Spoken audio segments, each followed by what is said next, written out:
नमस्कार, capital TV का खास शो राहुल का अग्निपथ देख रहे हैं आप। मैं हूं आपके साथ पूजा। लोकतंत्र खतरे में है। जांच एजेंसियां सरकार के दबाव में एक्शन ले रही है। सरकार विपक्ष की आवाज को दबाना चाह रही है। राजनीति के नाम पर देश की जनता को तो बस यही चंद लाइनें पिछले कुछ समय से सुनने को मिल रही है, क्योंकि विपक्ष की क्षमता बस यहीं तक सिमट चुकी है। राहुल गांधी के सांसदी जाने के बाद कांग्रेस ने हर दांव खेला। संसद से सड़क तक विरोध प्रदर्शन की तैयारी की, पर विरोध प्रदर्शन फीका पड़ा। राहुल गांधी के नाम पर विपक्षी एकजुटता की प्लानिंग पर भी विपक्षियों ने ठेंगा दिखाया। विदेशी एजेंडा भी कांग्रेस का अब पूरी तरह से एक्सपोज हो चुका है।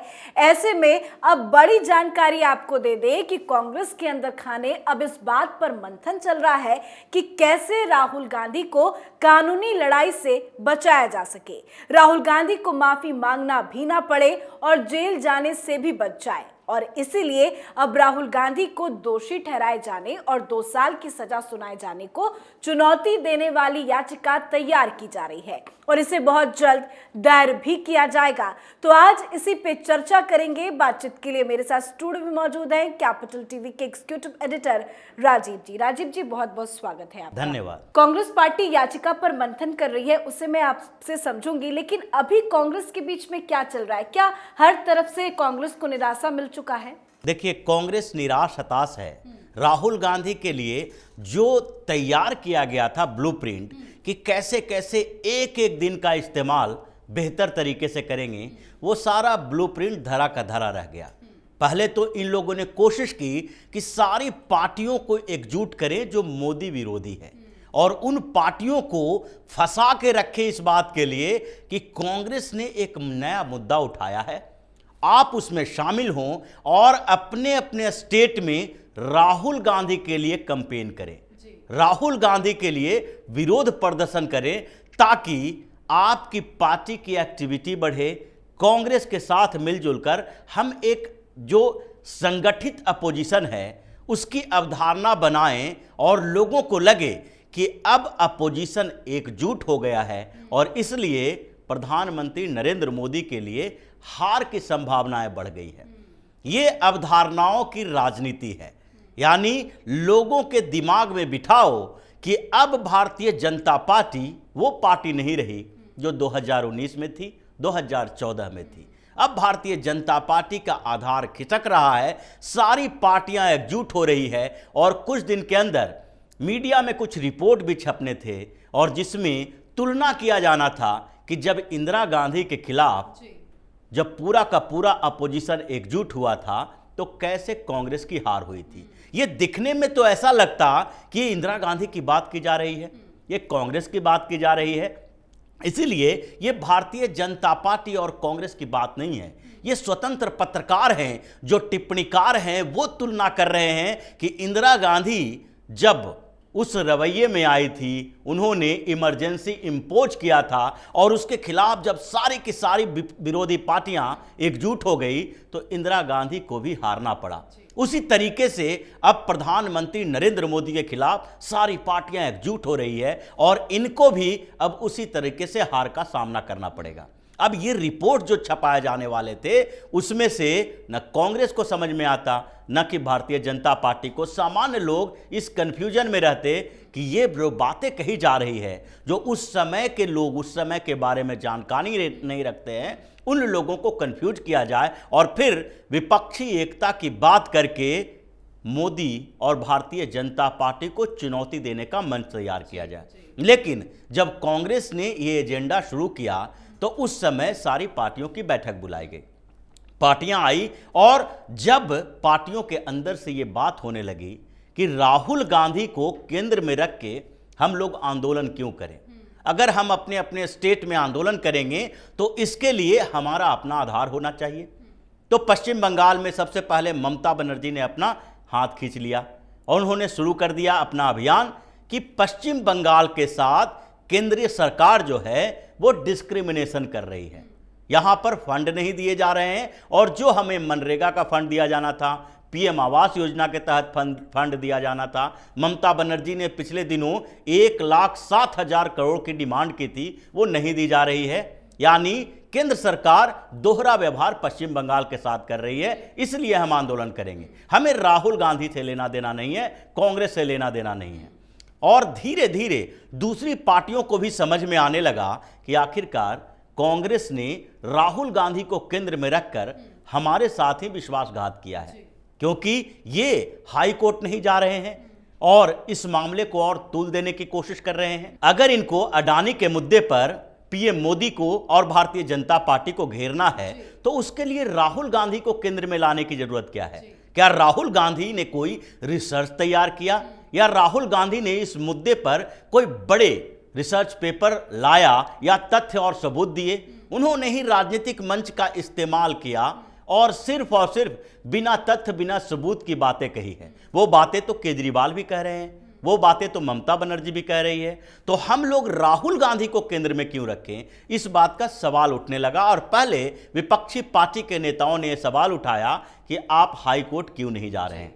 कांग्रेस इस पर कंफ्यूज थी, लेकिन बार बार यही जवाब दे रही थी कि हम लोग लीगल टीम से बातचीत कर रहे हैं। हमारे वकीलों ने यह सलाह दी है कि अभी आनन फानन में कोई फैसला न ले। अगर हाई कोर्ट से झटका लग गया, हाई कोर्ट ने रिजेक्ट कर दिया या स्टे लगाने से मना कर दिया, तो फिर क्या होगा?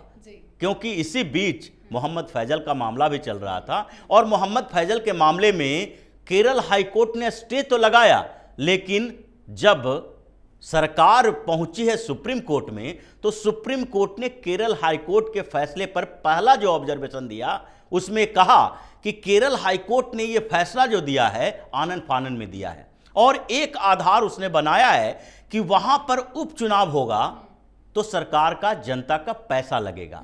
इसलिए उपचुनाव को रोकने के लिए अभी इस जो कन्विक्शन है उस पर रोक लगा देनी चाहिए और इसलिए सुप्रीम कोर्ट ने अब सुनवाई आगे बढ़ाई है, जिसमें हो सकता है कि मोहम्मद फैजल को फिर से वो सजा बरकरार रहे और उसी के आधार पर मोहम्मद फैजल की सदस्यता फिर से खत्म हो। अब राहुल गांधी के जो केस है उसमें भी यही चीजें देखी जा रही है। अगर ये हाई कोर्ट जाते हैं तो हाई कोर्ट में वो जो एक पक्ष होंगे जबकि दूसरा पक्ष पूर्णेश मोदी होगा और उसके बाद जब हाई कोर्ट भी स्टे लगा दे फैसले पर तो ये लोग सुप्रीम कोर्ट भी जाएंगे राहुल गांधी के खिलाफ। ये पूरा का पूरा मामला अब ऐसा फंस गया है कि अभिषेक मनु सिंघवी जैसे वकील को सोचने पर मजबूर होना पड़ रहा है कि हम क्या क्या स्टेप उठाएं। जी, खबर तो यही आ रही है कि बड़े बड़े वकीलों की फौज तैयार है और इसी पे मंथन कर रही है कि कैसे कानूनी पचड़े से राहुल गांधी को बचाया जा सके। बिल्कुल ये खबर है और ये सही बात है कि अभिषेक मनु सिंघवी ने पहले ड्राफ्ट तैयार किया था, उसके ऊपर एक एक पहलुओं पर जांच होने लगी कि कौन कौन से ऐसे आधार रहे हैं जिसके कारण कोर्ट ने राहुल गांधी को सजा दी है। अब बात सिर्फ सदस्यता की नहीं है, बात सजा की है। अगर सदस्यता की सिर्फ बात होती और यह सजा इतनी बड़ी नहीं रहती तो फिर राहुल गांधी को सैक्रिफाइस किया जा सकता था, यानी कि बलि का बकरा बनाने की बात जो है वो राहुल गांधी के ऊपर खेला जाता और विक्टिम कार्ड के आधार पर कांग्रेस ये कोशिश करती कि एक बार सही, इस बार अगर कांग्रेस बढ़ गई तो फिर धीरे धीरे हम कोशिश करेंगे कि कांग्रेस की सरकार बने और अपोजिशन पार्टियों में यूनिटी आए। जब कांग्रेस मजबूत होगी तो अपोजिशन की जो दूसरी पार्टियां हैं कांग्रेस के साथ जुड़ना शुरू करेगी। इसी पर मंथन चलता रहा और अब धीरे धीरे इन लोगों को लगने लगा है कि हाई कोर्ट में भी ऐसा कुछ गड़बड़ी न हो जाए जिसके कारण राहुल गांधी को जेल की सलाखों में जाना पड़े। लेकिन परिस्थितियां तो ऐसी बन गई है कि अगर ये याचिका दाखिल भी करते हैं, जवाब जो देते हैं उस पे भी इन्हें झटका ही मिलेगा। बिल्कुल संभावना इस बात की है और हाई कोर्ट में इसलिए जाने से अभी कतरा रहे हैं और धीरे धीरे ये तैयार कर रहे हैं कि माफी मांगने की अगर जरूरत तत्काल पड़ गई, अगर हाई कोर्ट में कहा गया कि आप एफिडेविट दीजिए, इसमें राहुल गांधी को माफीनामा देना पड़ेगा, माफी मांग लेंगे, उसके बाद इस पर स्टे लगाने की जरूरत हो सकती है। तो ऐसे में राहुल गांधी क्या करेंगे? क्योंकि राहुल गांधी अभी बार बार ये बात दोहरा रहे हैं कि हम माफी नहीं मांगेंगे। अगर माफी मांगना पड़ गया तो अचानक से राहुल गांधी का जो ग्राफ थोड़ा बहुत बढ़ा है वो फिर से नीचे गिर जाएगा, क्योंकि जिस बात के लिए आपको सजा मिली और जो माफी मांगने से इनकार किया वो सारा का सारा एजेंडा एक्सपोज हो जाएगा कि आपने केवल एक मामले को हंगामेदार बनाने के लिए ये पूरा की पूरी कॉन्स्पिरेसी रची है। और इस बीच जिस तरीके से राहुल गांधी का ब्रिटेन वाला जो मुद्दा था वो थोड़ा हल्का होता जा रहा था, भारतीय जनता पार्टी भी इस मामले में थोड़ा बैकफुट पर आती हुई दिखी, क्योंकि जैसे ही राहुल गांधी को सजा हुई और इन लोगों ने संसद में भी प्रोटेस्ट करना शुरू कर दिया, काले कपड़े पहन कर गए, बाहर आए, तो उसमें भारतीय जनता पार्टी ने दो तरफा भूमिका निभाई।